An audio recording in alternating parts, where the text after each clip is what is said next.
It is the new year, a time when many of you will consider making resolutions.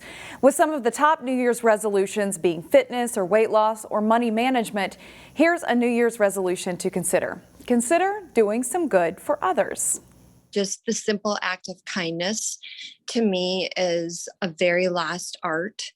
And it's not as lost as people think, actually, because I don't think I'd be able to do this as loosely as I do if there weren't some really, really good people. Michelle Christensen is from Golden Valley and is the founder of One Good Deed. That's a group of volunteers who commits to doing at least one good deed a month. She is currently preparing for her annual scarf bombing campaign, where volunteers collect winter items for people in need. The organization is accepting new or gently used and handmade coats, hats, gloves, and scarves. I call it ripples of kindness because it starts with us, but I know that it goes further. With scarf bombing, I know that there's going to be people taken care of. They're going to feel loved. They're going to know that somebody cares about them. Michelle says she's collected thousands of items so far from a drop-off location at her home. We have the address on your screen if you want to contribute. The items will be distributed at Loring Park in Minneapolis and Kellogg Park in St. Paul on January 9th. Scarf bombing is just one of the good deeds Michelle helps with each month. We first met this Golden Valley philanthropist last summer. Here's her story from reporter Sonia Goins.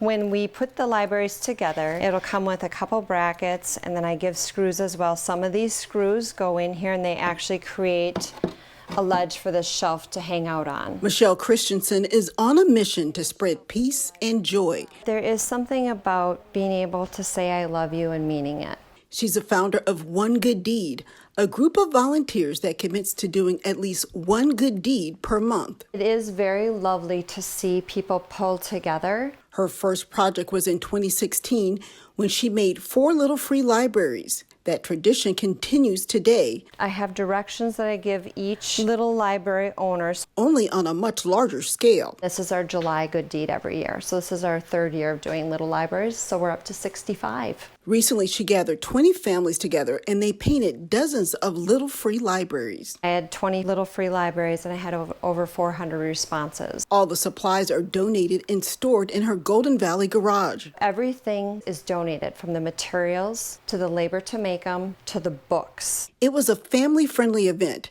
People spent hours making sure their little free libraries stood out. One is going to be a Snoopy dog house, and one has the Girl Scout insignia troop number on it. One has a pride flag on it. Christensen says the Little Free Library project is more than crafting.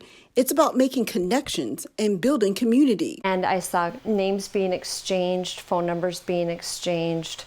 They were going to visit each other's little libraries. The group also painted kindness rocks. These are some of the paints that we use for the kindness rocks, which have uplifting messages that are guaranteed to put a smile on your face. We handmade some quilts up in there. Every winter, volunteers scarf bomb, donating cold winter gear on trees in parks to help the homeless. We put a label on them and we wrap them around trees and benches and tennis courts. One Good Deed has one main purpose: to encourage people to be kind and spread joy. And that it just takes one person to start a ripple that turns into a wave. In Golden Valley, Sonia Goins, CCX News. The Hopkins School District will be making some changes when it comes to school start times and grade configurations. They decided on these changes at a November board meeting. School start times will shift so that elementary schools will start earlier and secondary schools will start later. Changes will go into effect during the next school year in the fall of 2022. Also, in the fall of 2023, 6th graders will transition to middle school and 9th graders to high school. This move will also create more space for kindergarten and pre-K learners. The district says they are one of the last school districts in the state to make this shift. It's not often that a high school student realizes what they'd like to do for their career. But as Delane Cleveland reports, this week's standout student from Park Center High School discovered her talent at a young age, and she's already putting it to good use. I actually really love the people at Park Center. For Park Center senior Ashuntes Bounds, she discovered that she's a people person. Everybody that I talk to, they're always happy. They enjoy me as a person, so that's a really good thing. Teachers say that people are drawn to Ashuntes. She uses her skills to welcome incoming freshmen to Park Center as part of the school's Link crew. And she also spreads her positive attitude to classmates. I have a distinct memory of students performing poetry, something very personal, and after every poem, she said, "We have to clap, we have to say good job," and so she got the whole class to start clapping and standing up and giving attaboys to everybody, and the whole atmosphere of my classroom just turned into such a positive, uplifting moment. That positive spirit serves her in other ways as well.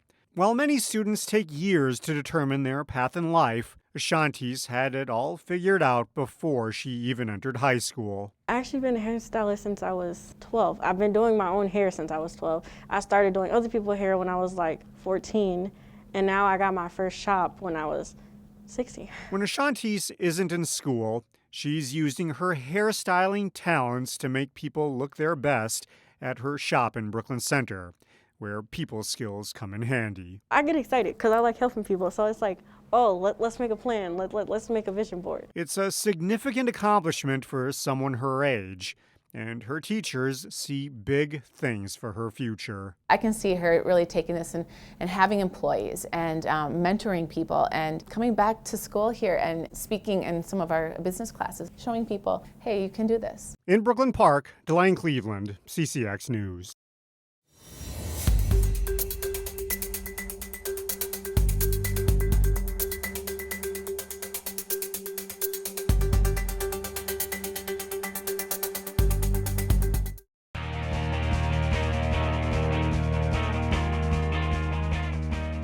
As we enter the new year, we're looking back at some of the athletes we met in our CCX Sports Spotlight stories in 2021.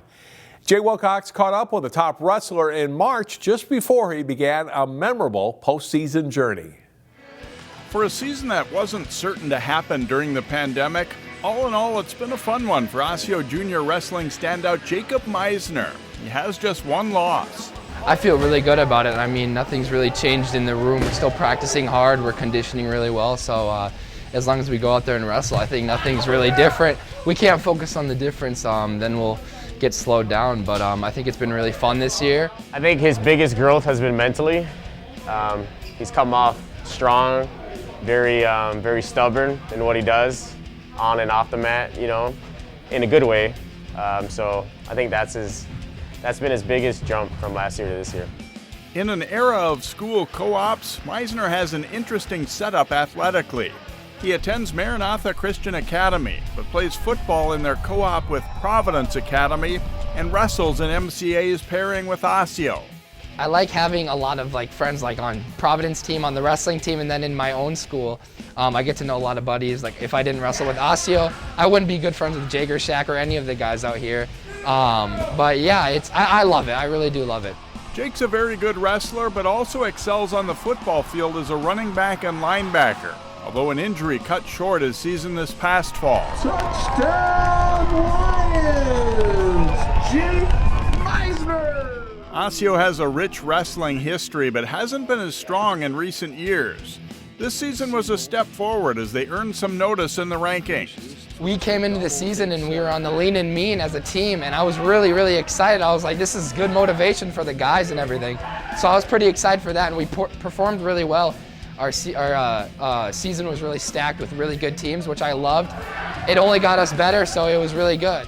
Meissner's been ranked in the top 10 all season at 195 pounds, but recently made the decision to compete at 220 for section and hopefully state. I've kind of decided 220 because, first of all, I don't like cutting that much, but I feel like 220 is the best route for me. We just made a concise decision that, I think this is the better route for you, the way your style of wrestling, and at 220, those guys are a little bigger, a little slower, don't have such a gas tank like you do. Let's use this to our advantage. 195 is more faster, and it's you got to be going with them, and then 220 they're kind of slowed down, but they're stronger. So it's coming from 195, I got to be faster than them, and I can't outstrength them because they're a full 220. He came up with it. He's the one that decided. It's one of those things where whatever you pick you know, I'm for it. You know, I'll support you either way, because at the end of the day, I'm not wrestling for him out there, he is, so. And Meissner will get the pin. The format for section and state competition is much different during this COVID-19 season. So Osseo's Section 5-3A is paired with Section 6 later this week for Super Sectionals. I've been looking at sections and super section. It's going to be, super sections is going to be difficult. There's 4 top-ranked guys, including myself, are going to be in the bracket at 220. So I'm pretty excited for that. I've been training hard for that because only top 2 can go from the super section to state. So I was a little nervous about that, but I think I can do it. Along with his good friend, practice partner, and co-captain Jagger Shack, who was ranked 3rd as a heavyweight, Meissner placed 4th at state last season. It won't be easy, but both guys have hopes of being on top of the medal stand. I think him and Jagger, we have a huge shot at winning it. We're not taking 2nd, we're not taking 3rd. I think we're going for it. It says up on the wall, it says Jagger Shack, Jacob Meissner 4-4. We both wanted to say Jagger Shack, Jacob Meissner 1-1. We both want to win state this year, especially as it's Jagger's last year. I think that'd be really cool. Meissner did win the state Class 3A 220-pound championship and is ranked #1 this season.